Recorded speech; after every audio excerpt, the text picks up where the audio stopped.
اجيو تشوفوا معايا كيفاش كناخذ بعض وسائل المواصلات هنايا في تشاينا.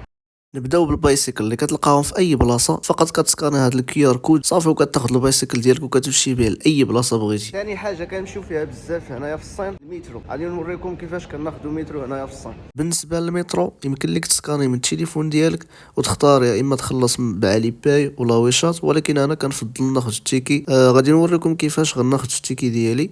كتختار اللاين اللي باغي تمشي ليه وكتختار السميه ديال الستيشن اللي باغي تنزل فيها. صافي من بعدها كتختار شحال من التيكي باغي، واش تخلص بعلي باي ولا ويشات. صافي كتسكانا هاد الكيو ار كود وكتخلص وكتاخذ التيكي ديالك. وبالمناسبه المترو في الصين راه رخيص بزاف. دابا غنهضر لكم على البايك. هاد الموتور الصغار اللي كيقضيو الغرض دغيا، السرعه ديالهم ما كتفوتش 30 وكيقطعوا لك الفلوس حسب شحال استغرق الوقت فاش هزيتيه. بحالو بحال البايسيكل، كتسكاني الكيو ار كود وكتاخذ البايك. فيهم ديال علي باي اللي اي واحد يقدر ياخذو، فيهم اللي ضروري خاصك اي دي كارد، غتشوف شي صاحبك شينوي وغيقدها لك. هنايا بالنسبه للباص كنخلص من علي باي، وغادي نوريكم الطريقه اللي كنخلص بها كما درت هاد الشينويه. كندخل علي باي وكنضغطوا على ترونسبورت، هذه ديال المترو، هذه ديال الباص. هاد الكيو ار كود كتسكاني به وصافي ها انت خلصتي.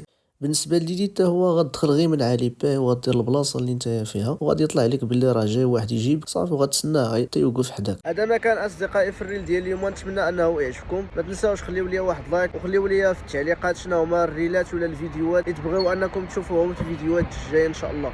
السلام عليكم.